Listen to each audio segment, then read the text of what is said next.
high desert in the great American Southwest. I'm Art Bell. Slamming into your radio like a supercharged nanoparticle of unobtainium. My name is George Knapp. I'm Richard Serrett. This is Connie Willis. I'm George Norrie. Welcome to Coast AM. It's great to be here.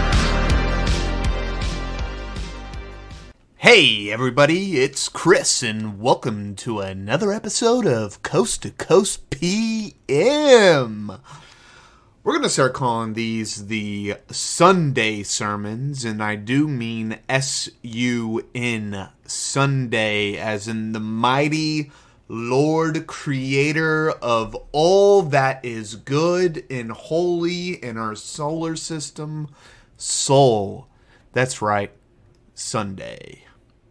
So these are going to be the Sunday sermons, and I kind of want to make sure that I'm building off of each and every other sermon. And so that means that, and I don't know how many of you grew up in the church, but I did. And there's always like monthly themes in the church, and I that's kind of what I'm hoping to do with this is it be a sermon that these are lessons that hopefully we can internalize and grow together, and maybe even spiritually grow together a little bit, and I'm being dead serious about that. I really have seen a lot of what we've done with Coast to Coast PM, and I hope what I can maybe expound upon a little bit more in somewhat of a more serious tone, but I hope I can be exciting and funny and stuff like that during this whole period, but at the end of the day, for me, there is some kind of religious intonation to this. I hope I am imparting some wisdom that you come away from these with thoughts that stick with you, that meme has those extra spike proteins, and I hope you share them with us. We have the subreddit, Coast to Coast PM, and I would love if some of y'all would share your thoughts about what it is we're discussing here, these ideas on memes, these ideas of the creation of civilization, about memetic energy. Maybe you have some thoughts on what it is that makes an idea more virile than another. And I would love to discuss that, because again, like I said, I don't exactly know what it is. I have a couple of ideas, and we may get into those. Not yet, though. We got a lot of building to do. We really do.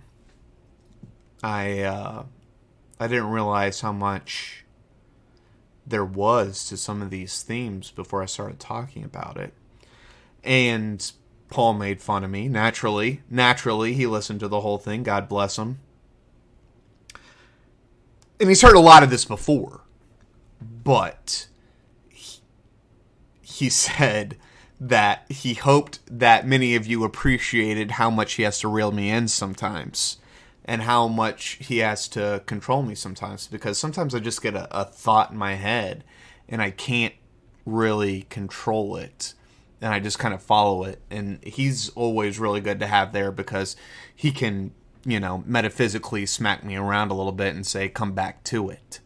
But these Sunday sermons are going to be a good way for me to get some of those ideas out that I think are important to provide to our listeners. Because again, the Coast to Coast AM, we're having, that's so much fun, right? We love listening to Coast. And we love talking about all the crazy ideas that allow us to sometimes especially when it's somebody who is particularly interesting. And like we were saying before, I enjoy the meme. And that reminds me, let me go ahead and apologize for the audio. We just got this beautiful blue mic. Thank you to our patrons. Love y'all. And I didn't really know how to use it. I had it turned around, blah, blah, blah, blah, blah. It wasn't good. Hopefully this audio's better. My audio will get increasingly better as I figure out how the heck to use this thing. And so I was saying that Paul was making fun of me because I was bouncing all over the place, and that's just going to be a general problem that I have. I'll try to get better. I will do my best to get better. But I was going back and I was listening because I knew this is a long-standing issue for me, that I didn't connect some threads. And so I wanted to do a quick update to loosen some of the threads that I discussed in the last episode. And so let's start with DJT, right? Former President Donald Trump. And so I had made some statements in the last sermon in which I went back and I wasn't clear exactly what I was trying to get at. But what I was really trying to say was that a lot of what the Memetic energy for me was a form of hero worship, a form of, and we see it all the time now in the form of Marvel movies. That's probably the big one. DC movies, these superhero movies. But we also kind of see it in our politicians. Beto O'Rourke for the Democrats. Stacey Abrams for the Democrats. Josh Hawley for the Republicans. Many of us don't like him, but many people do. Ted Cruz. These people who are normal human beings, but we give them some kind of adoration for whatever reason it is. They're saying the things that we believe. People who we look to admire these people, so we also admire them. And this is classic. This has been happening since the dawn of time.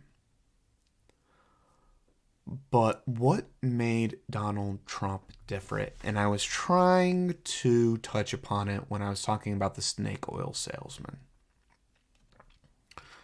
And I didn't do a great job of expounding about that because there were other ideas that came into my head and I went down those lines. But let me go back and just for a minute, probably more than a few minutes, discuss what I meant by Donald Trump being a snake oil salesman. Because it's not just a snake oil salesman, but that is part of what it is that I'm talking about. It's Barnum and Bailey. It's, we don't really have them a whole lot anymore, and it's hard for us to fathom it if we've never heard it before, but vaudeville was the pre-circus. Vaudeville was traveling groups of people. There would be the sideshows like the wolf-faced boy or the bearded lady. But there would also be people selling their wares. There would be theater shows. And these would have all been of varying degrees of professionality, right? And in the South, there was a tradition that many of these groups were incredibly unprofessional. They were selling you a show, right?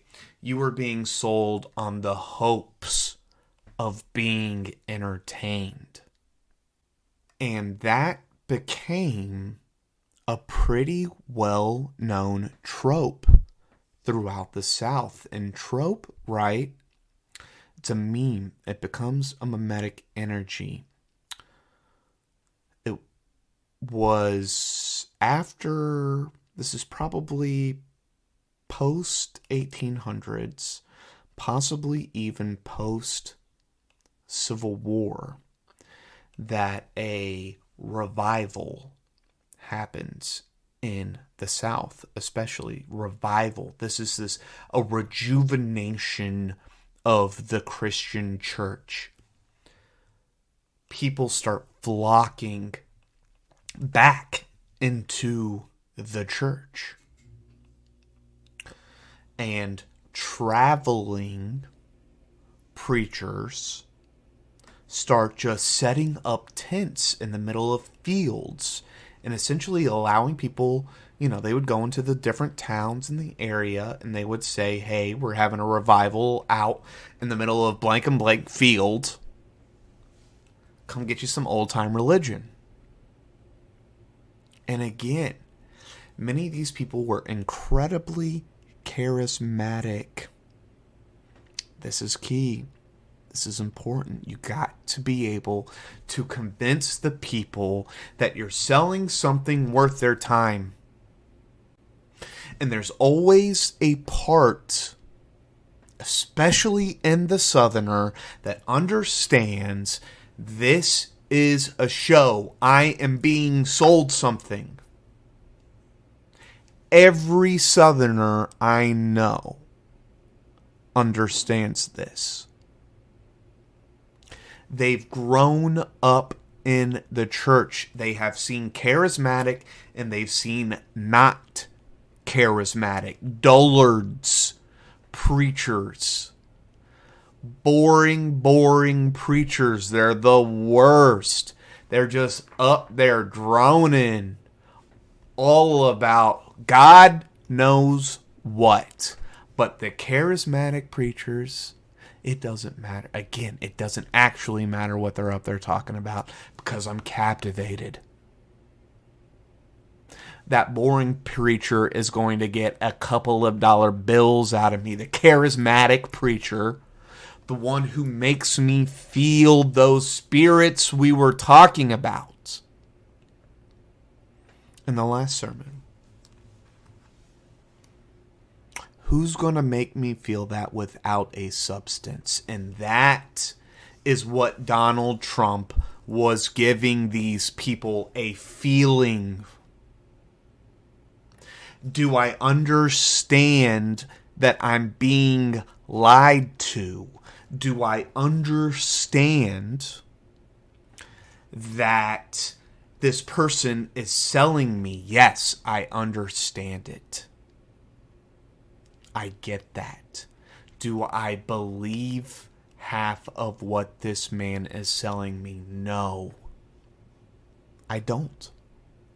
I do not believe it. But what I do believe is that other people believe it. And this is that, do we take Trump literally or do we take Trump seriously? And that's always kind of a funny one to understand, but I think liberally minded people took Trump literally. They understood only what he was saying, the direct words, the meme he wanted you to believe he was portraying. And so that's why we got all these ideas about he's a Nazi, he's a fascist, he's whatever, because he says these crazy things. In actuality, he didn't really do any of it. In actuality, he was actually just mostly a normal Republican president who said some crazy stuff that had a particularly funny Twitter compared to all the other dullards out there, all the other, elite born, lived in this system for 50 years, 60 years in some cases. My God, these people have doo-doo diapers. But what Trump gave us, for the people who were in the know, who didn't take him literally, but took him seriously, and that's the other coin, right? That is the other coin, and I think most people who supported Donald Trump understood what they were doing was they were sending a clown, a showman, a Barnum or Bailey, a man to direct the three-ring circus, to utterly horrify the elites who had been horrifying us for decades at this point. Many of us don't know what a functioning United States looks like. Many of us do not really understand what it actually means to be able to attain the American dream anymore. We're exhausted. We don't have anything to believe in. The church has failed us. Our government has failed us. Our local leaders have failed us. And here came this jester. Here came this comedian. Here came this showman. This is what he's been doing his whole entire life, has been selling you a dream. A dream. That is what Donald Trump has been selling his whole entire life, has been a dream. He was well situated into this. And all of us had been bamboozled by Barack Obama in 2008, 8 years before. Especially the millennials. Especially the millennials. Bamboozled. They advertised the crap out of that campaign. Very impressive. Very impressive. I imagine many of you were Obama supporters. Some of you probably couldn't vote when Obama ran in 2008. I couldn't either. But I worked on the campaign. I volunteered. I made signs. I knocked doors. I believed in the hope and change. What a glorious thing to elect the first black president who was going to change the whole world. He didn't change anything.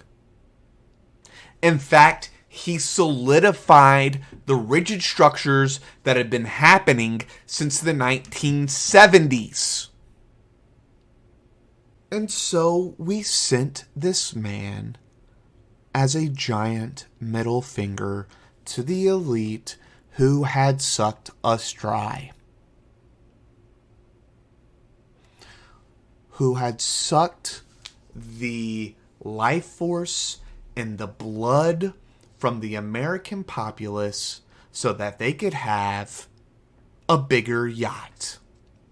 So they could have that third house in the mountains. So that they could go out and eat steak every night. They sucked up all of the juice out of America. They left most of us behind. They have more in common with the elite of other countries than they do with the lowest common denominator in their own country. And not even just the lowest common denominator, but do you think somebody making $50,000, $60,000 actually tracks to somebody in the Senate, in the House? Somebody who makes $50,000 in a day 1 day, a week, 2 weeks, a month. I don't care. But they can make $50,000 much quicker than somebody who it takes a whole year to make that much money. There are so many people in America who don't even make $50,000 that if they could make $50,000, they thought they would be on Easy Street. $60,000, that's where I'll be happy. $70,000. $80,000, $200,000, $250,000. These are all just, it doesn't matter at that point. Do you understand what I'm saying to you? We don't track. We don't come up in conversation. They can't understand anymore what it means to decide, am I paying my heating bill this winter or am I feeding my children this winter? Or maybe my children are only going to eat rice and beans, hamburger helper, because I do have to pay the heating bill. I live in Michigan. I live in Pennsylvania. I live in Maine. I'm going to have to go out and chop wood to keep us warm for the winter. These people can't fathom that anymore. And I think that the underlying meme of the general populace in the United States understands this, right? We can't place it. We don't have the words.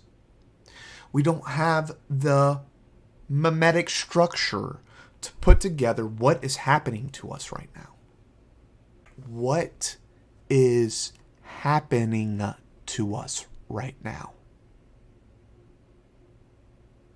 What has put us in this spot where I can't imagine doing better than my parents?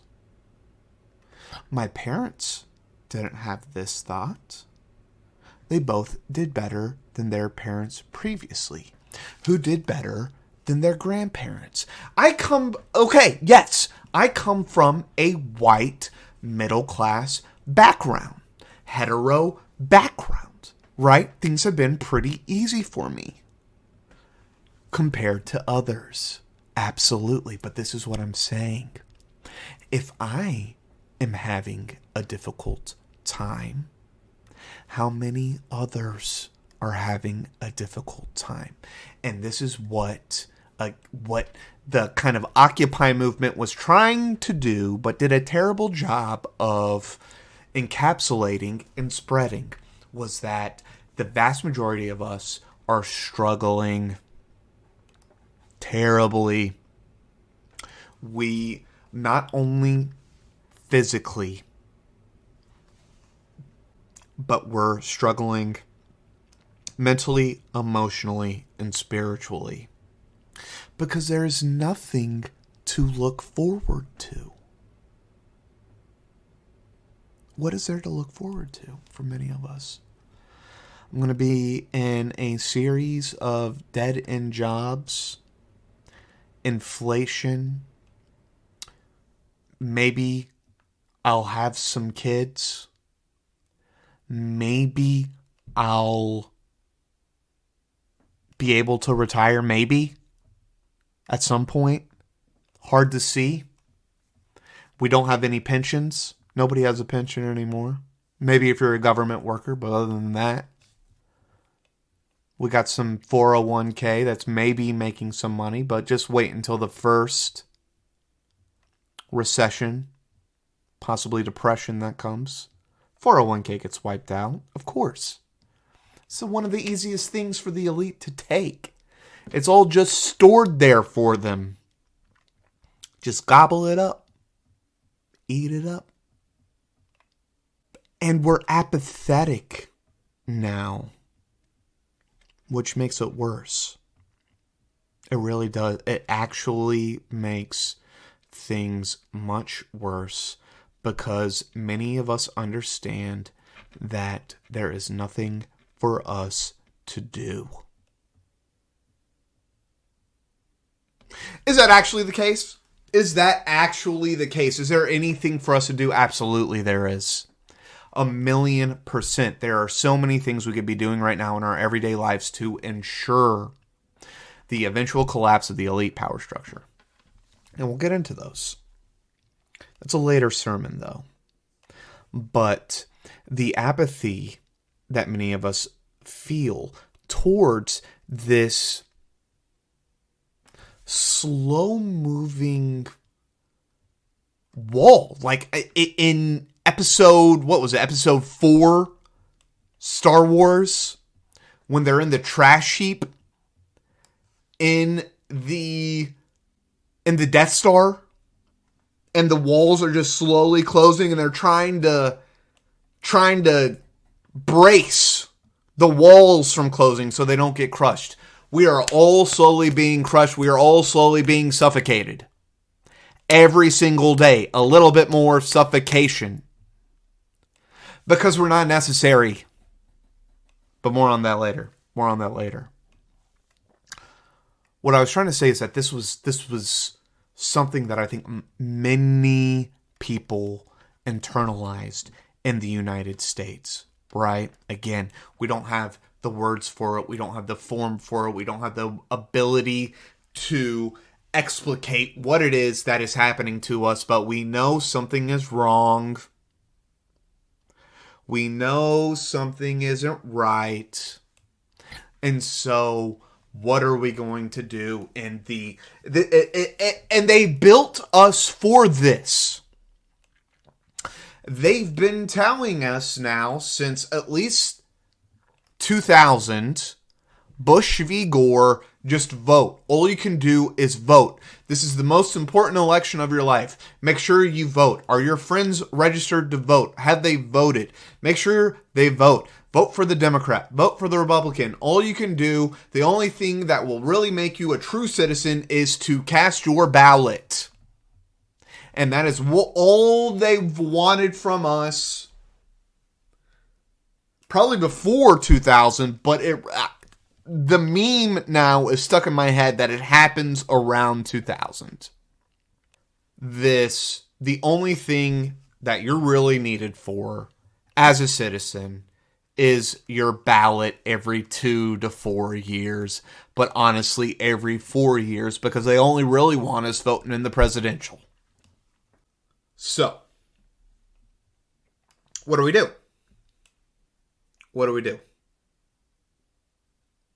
A lot of people came out and cast their ballot, and the one meaningful interaction that they have with the government structure that oversees them every single day of their lives, that has felt as if it was crushing them for decades.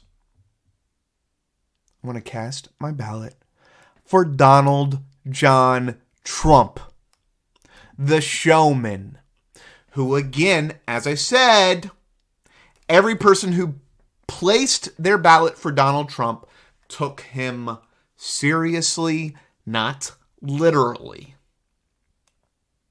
There probably were some who did, who thought that wall really was getting 8 feet taller every single time he said it. It would have been an 800-foot tall wall as many times as Donald Trump probably said that phrase. And it broke their minds. It broke the American elite's mind, many of them, because this is something we're going to get into probably a little bit later, is that there's always going to be wedges in the elite power structures. They can't help it. It's that lizard brain. I'm not getting all of my treats, so there's probably something I can do to ensure that I get more treats. And that's what many of the elites who supported Donald Trump were thinking. But I don't think they understood the memetic fluctuation that was about to take place. Because I think many people, and we see this when we go back and look at those 2015 clips of Morning Joe or Rachel Maddow or Jake Tapper, whoever else, right? Whatever. Whoever the hell. Stupid, idiot, talking head that these mainstream nonsense media corporation conglomerates want to just like force feed us, and we keep on telling them we don't want to hear from these people, but they don't listen. I guess there's like 150,000 people that in the United States, 350 million people in this United States, 150,000 people want to listen to these people. They all thought that Donald Trump was a joke. None of them believed at all at the very beginning that Donald Trump had something worthwhile. And for those of us who ride the meme, for those of us who take a critical look at history, I think we understood exactly what Donald Trump was and where he was going to be such an interesting problem for the Republican establishment is because he had this underlying meme generating on the internet. And this is I have to come to this every once in a while, is that I am probably on the internet too much. I'm not on Twitter, which I think actually makes me a better interpreter of what's going on, and I try to get as many different viewpoints as possible, but at the end of the day, I'm probably on the internet too much. But I saw so many of these people, as I was saying in the last sermon, I saw so many of these people discount the memetic energy that Donald Trump had, which I think is actually somewhat of a telltale sign of a meme's ability to penetrate is elites discounting the meme. I talked a little bit about Constantine accepting Christianity as the state religion of Rome. I talked a little bit about Thurman no longer being able to be a pro-segregationist. He had not only to integrate, but he then had to do things for the black populace in South Carolina. And these are just a couple of examples of who were elite people who, if we look at Constantine, actually persecuted Christians for the first part of his life, was a part of the public spectacle of killing Christians in very gruesome manners, very spectacle entertainment forms for the masses. And the same thing with Thurman. He got some enjoyment from persecuting blacks in South Carolina, from being a racist. He derived meaning from that and was propelled most of his life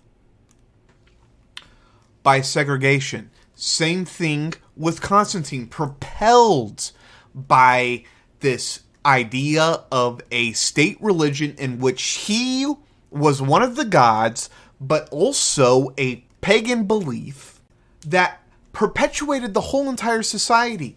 But Christianity kept on growing, and it was because, I think, of the persecution, not despite of the persecution.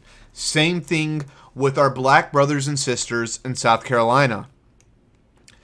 Because they began the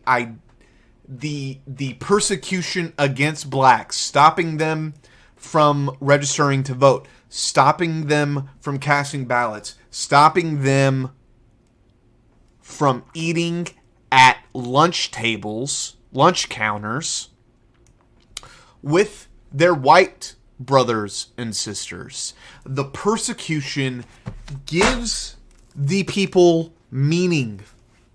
I will overcome this becomes the meme that gives the movement power. I will overcome this. And the elite, unknowingly, and this is the thing, this is how we know that our elite power structure can be defeated, is because they walked into the Donald Trump trap. Not only did they not take him seriously, which is one of the first problems. This would have been the early church. This would have been like 60, 70 AD. They're not taking the Christianity problem seriously. It's spreading too quickly. Again, what is it that's happening? I'm not 100% sure. I don't know why it's spreading so easily. Again, I have some ideas. I think essentially, just to give you a quick little idea, I think it has something to do with particularly tough times. The society is stressed for whatever reason. I think Christianity has some interesting ideas about redemption, being able to go to heaven one day by following this certain way that I think was probably particularly attractive to early people. And I think that it gave them a sense of community and a sense of an ability to be able to control what was happening to them in some way. And I actually think, compared to a lot of the other pagan religions, was particularly easy to enter. All you needed to really truly believe was that Jesus Christ was your Savior. And that was it. Paul, the man who creates Christianity, people want to give Jesus all the credit, but Paul is the man. Paul is the Donald Trump of 150 AD. He's just a salesman. He's just a guy that gets a pretty good meme and is like, I'm going to freaking kill off this. They're going to love this in Thrace. They're going to love this in Jerusalem. They're going to love this in Egypt, baby. I'm going to give them something they're going to love. And he took out all the hard stuff. You didn't need to follow the kosher laws of Judaism anymore. He took that out. You don't need to cut off the skin around your penis. He takes that out. It becomes exceedingly easy to become a Christian in the early tradition. And so you get this sense of agency. You have an easy ability to join the religion, the movement, the meme. You add on top of that persecution from the outside that strengthens the resolve of the internal dynamics. And then you have, again, in Christianity, You have to proselytize.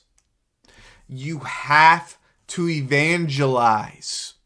You have to convert others because they have to also get into Christianity.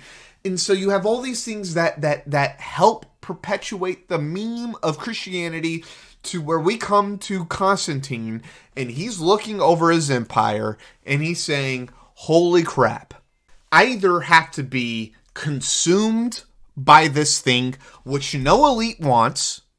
Not one elite is ever going to take that pill unless they are so isolated they can't even understand what is happening in the society. And I think that's coming. We'll get to that later. What they're almost always going to choose instead is internalize the new meme. Constantine takes on Christianity. He says, fine, this is the new state religion. I'm going to quell the rebellion. There's not even any longer a rebellion because all the rebellion was about was that these people just wanted to practice their religion. I've now accepted the religion. There's nothing to fight about. Same thing with Strom-Thurmond. Strom-Thurmond understands he can no longer be a racist. He can no longer be a segregationist. Black people have political power in South Carolina. He doesn't want to give up his Senate seat. He's worked his whole entire life to become a senator of South Carolina. He is a well-respected member of an elite institution, nationally recognized, internationally recognized. As a grand statesman, he does not want to lose that power. Nobody does. The lizard brain is too strong. It's saying, I need to gobble up treats. I want to remain gobbling up treats. In fact, I want more and more treats. And the only way I'm going to get more and more treats is by holding on to the power. And by holding on to the power, I have to change who I have said that I am. But it doesn't matter. This is the thing. This is the thing. The elite power structure, at the end of the day, all they care about is the power and what that power can give them. Strom doesn't have to understand this. Strom internalizes this by being where he is. Constantine internalizes this by being where he is on the Memetic power continuum. Constantine is near the top, the very pinnacle of human power. But at the end of the day, has to bow down to the Memetic energy.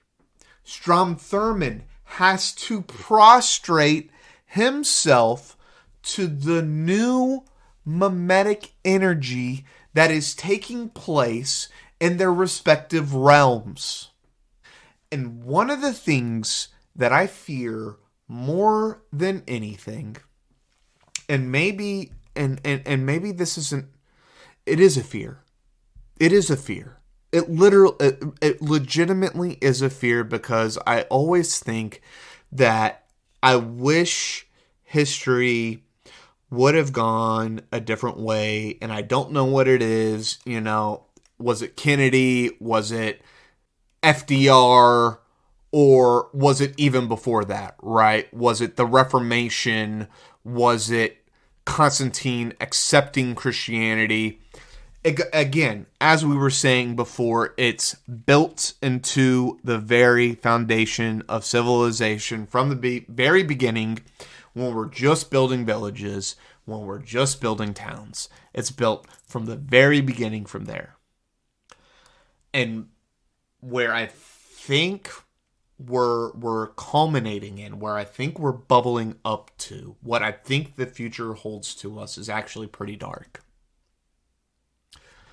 I think we may be heading into a possible dark age, and that is pretty terrifying. That's pretty horrifying to think about. And the reason I think we're heading towards that dark age is because I mentioned a little bit earlier, and I wanted to go into it a little bit more, is that I believe that what leads to widespread revolution and rebellion from the underclass, right? What Marx called the proletariat.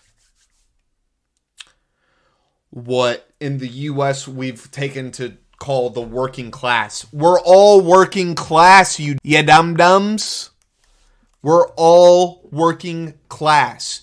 Unless your money is making you money, you are working class. Unless you are a landlord and all you do is collect a check, you are a part of the working class. $250,000, $500,000. Do you have a boss? Do you have somebody who tells you what to do every day? You're working class. I hate to tell you if no one's ever told you this before, but you are. And I hate to be the one who is giving you this news. But the vast majority of us, the huge amount of us, it's probably like 90% of us, are working class. I would fall off a cliff very quickly if I didn't have my job. Become destitute.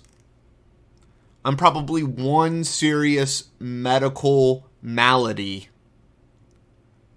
from being in serious trouble. And I think that describes most of us. And that kind of stress builds. And what we see in the 1940s, this is just as the most recent prevalent form of this, but it's happened throughout history. And we have seen what happens when the elite don't learn quickly. We have revolution. We have revolution. We have, the French called it the terror, where the elite of that time have to be killed because they've isolated themselves so much. They can't even fathom what is going on in the daily life of the people they rule over, the people they're supposed to lead in the sense of the republic. They have no idea the stress of the working class, and in fact put more hardship, more stress upon the working class. COVID, inflation, you start a recession that turns into a depression. Artificial intelligence is taking over creative class, white-collar jobs, still working class for the most part. All those peoples have bosses, but they're losing their jobs. The diversity, equity, inclusion people who have been losing their jobs out of the tech companies. These are all intellectuals for the most part, right? They do their work with their mind. That's fine. That's okay. There's no problem with that. In fact, I would wish that at one point in the future that almost all of us are mostly working with our minds, and that if we want to work with our hands, we can work with our hands. We're not forced to, right? And we're not forced to work with our minds. Whatever you're good at, you get to do. Wonderful world. What a fascinating concept. not forced to do something because of poverty, because you need to eat, because you need to survive for another day. For what reason? And this is the problem. For what reason?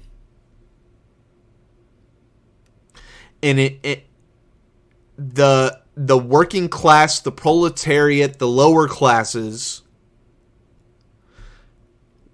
can take a lot of abuse. A lot of abuse. The one thing that they won't abide as a whole is hunger. They won't do it. The lower classes will not abide being hungry. It's one of the main reasons why in ancient Rome you see so much bread being given out. So much bread. You just had to fill that belly enough to get that person through the next couple of days until they were entertained in some kind of grand spectacle. You cannot have hungry people. Because the lower class, and it's not their fault, again, almost as if for the elite power structure, for whatever reason, it's not actually their fault either. We're all doing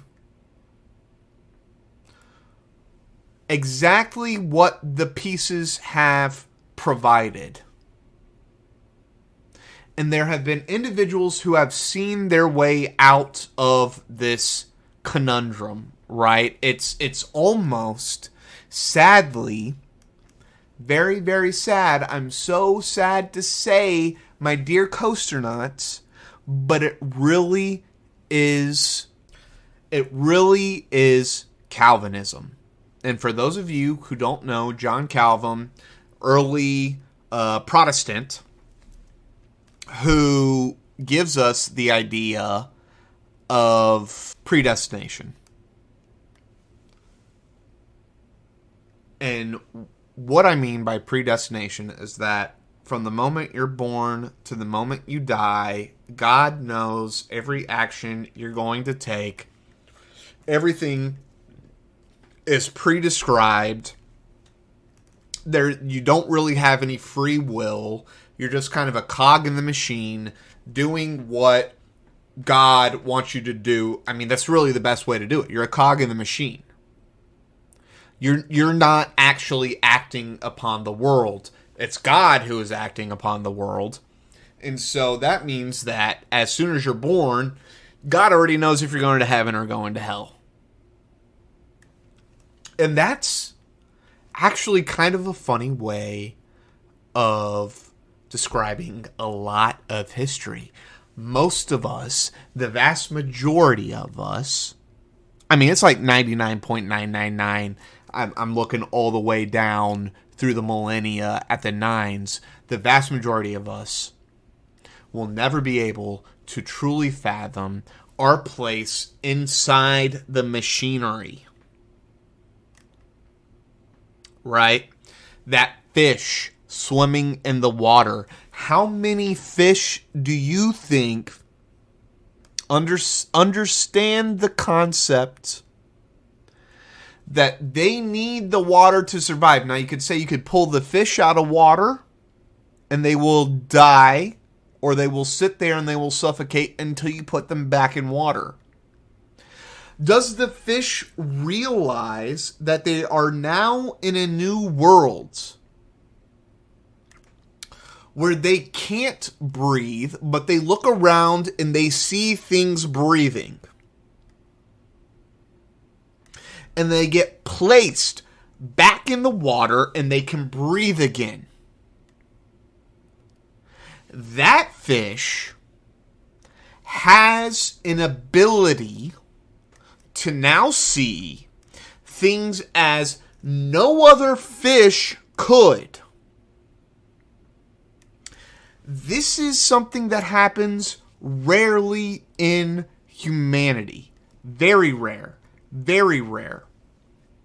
One of my favorite little quotations is the average human has more in common with a chimpanzee than the average human has with Aristotle. And again, I don't think I totally believe that, but I understand the bubbling nature of what the speaker was trying to say, is that most of us will never fathom what it is that we're looking at here. That we're scoping our place in history, our place on the power grid, our place in the memetic atmosphere, that what I've been pulled out of water, and now I know there's another world. There is a world beyond the water. I can see it. I tasted it. I saw it with my own two eyes. This whole new realm of being. But I can't attain it by myself. And so I have to go out and I have to spread the knowledge of what this new world looks like. It has taken many forms throughout our history, and you can say some of them were crackpots. Many of them were. Joseph Smith is the one that always comes directly into my head, but Dr. Tabor told me that I can't call them cults. But these religious movements are merely ideas, memes, perpetuating themselves. Right? A charismatic figure is incredibly helpful, but not always necessary. But what is necessary is that this thought can interact with the world in which we all find ourselves in. So many of... I think one of the biggest problems that we have right now is that every individual can build their own world. We don't have a shared reality. There is the shared reality. Don't let them ever tell you there isn't. There is a truth. There's not his truth or her truth. There is a side to every story, but at the end of the day, there's what's actually happened. There is the reality, there is the imprint on time of the thing that actually happened. Don't let them tell you that doesn't exist, because it does. There is a singular truth. And one of my goals in my life is to attain the truth. And we have to do that by understanding as many other truths, a bunch of conceptualized truths, other people's truths, what they understand to be true, their lived experience. We have to collect those. And we have to go out like our ufologists and collect the stories and put them together, and let's see what it is that we can put together for us that is the truth, or as close as to the truth as we can get to it. And so what the elite have done is that they've ostracized themselves from the memetic sphere in which the vast majority of us find ourselves in. Now, there's some interesting things happening here, and I was trying to get to them with the algorithm. But I cut myself off, I think, midstream, because I didn't want it to be too long. But our elite believe they control the algorithm. And it would make sense as to why they believe they control the algorithm. They control the intellectual property that is the quote-unquote algorithm, right? The actual code that makes up the machine that does the work of thousands of humans, right? The CEO of Netflix isn't going in and checking how does the code look today. Almost no one anymore is actually checking the code. They just see the variables coming out of it, right? How many eyeballs are looking now? How many ears are listening? How many fingers are typing or tweeting or responding to X whatever? They believe that they're controlling the algorithm. And what have they done with that control? Their plan was to get even more eyeballs, even more brains, even more mouths, even more fingers responding to whatever it is, right? So in the case of Netflix, I sit there and I binge 3 TV shows in a weekend. I listen to 15 hours of Spotify in 5 days because of the music that they're feeding me, right? And it's not they who is feeding it. It's not the conglomerate that is Spotify. It's the algorithm that is feeding it to me. And they can control the people at Spotify, the people at Netflix, the people at whatever company you want to choose now. Pick one and see how many algorithms they have. Most of them probably really only have one algorithm anymore. And what is the algorithm? The algorithm is more. It's the same as civilization from the beginning. It's extract.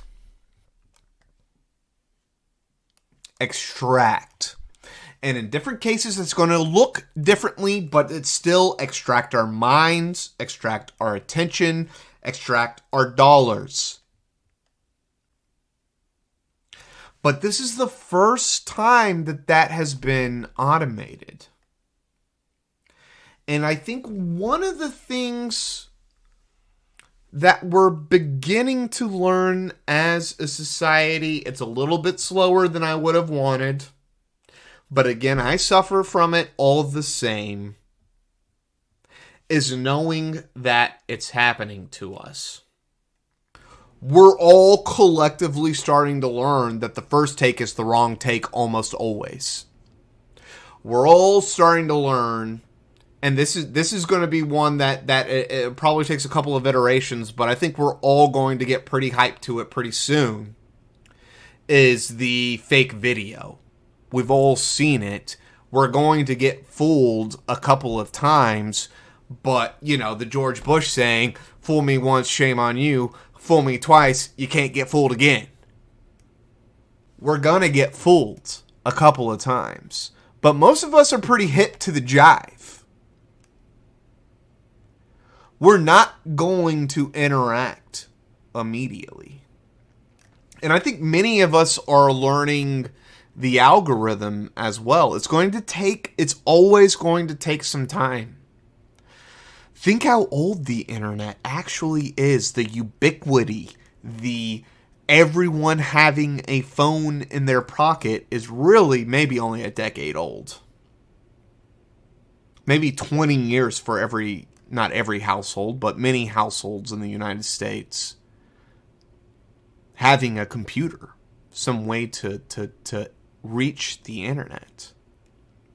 But our elites believe they control it, right? We're the dullards. We're the ones being swindled, right? They believe themselves to be the showmen, to be the Barnum and Bailey. But this actually isn't the case. We are all internalizing the meme, and they are being further and further ostracized. And we're seeing this actually quite literally now. This is why we get the bunkers in Wyoming, why we get the bunkers in New Zealand, why we get the rush to the moon, rush to Mars.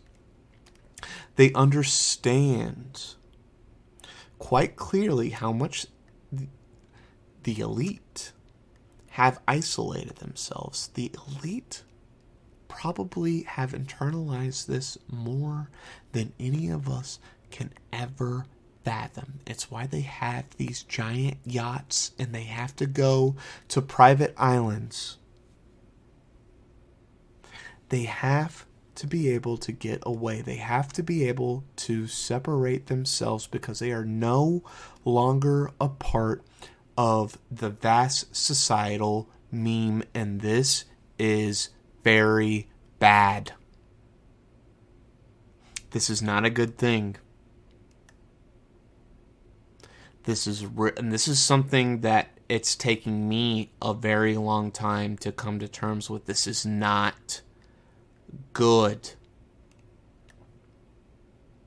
Donald Trump was just a symptom of this. He was not the root cause. He was a harbinger, the canary in the perpetual coal mine that is our society. When the masses are where they are at, what we are seeing now, their ability to enter team sports. And if we remember in my last sermon, what do we mean by team sports? We mean collectivizing in a tribal atmosphere in which you just fully perpetuate the lore, right? You're no longer a rational human being. You're just reacting. You're almost pure lizard brain at this point. And many of us are. Many of us are pure lizard brain. I'm a Democrat. I vote for Joe Biden. You got to vote for Joe Biden. You can't vote for... I vote for Donald Trump. You can't not vote for Donald Trump. The best. Whatever. Who cares? But also, many of us are looking for something to give us an answer, and many have also chosen politics, which again increases the nature of the tribal presence in our politics. It's a vicious cycle. Incredibly vicious cycle. So now you have all these people who are somewhat led by their elites, right? As we talked before, there's a wedge, and we have for a long time been under a unipolar elite structure, but it's beginning to rift. It's beginning to break apart, and there's now factions. One of them being the Trump wing, and it's become less prevalent as he's destroyed more norms. And by norms, I mean, and this is only for elites, almost entirely, right? Like, we have to follow laws, but elites have to follow norms, and that is the memetic atmosphere that the elites have to move in. It's different than ours. It's actually much different than ours. They can get away with things within their spheres that many of us wouldn't be able to get away with our spheres. I think many of you understand what I'm talking about here. Jeffrey Epstein, ring a bell, anyone? But that's just one example of it. It's Henry Kissinger being able to kill hundreds of thousands, if not millions, of Laotians and Cambodians, and he gets a Nobel Peace Prize. Same thing with Obama. Droning children, droning hospitals. The man gets a Peace Prize. These people should be in prison. But here's a Nobel Peace Prize. Enjoy. Have fun. And so I hope I've maybe answered some of the questions from the last sermon. Some of the ideas have been a little bit more expounded upon. Make sure you go to coasttocoastpm.podbean.com, c2cpmpod@gmail.com. Give the Patreon a little love, $2 a month. And I'll see you at the next sermon. This is Coast to Coast PM. This is Chris. All conspiracy all the time. Later.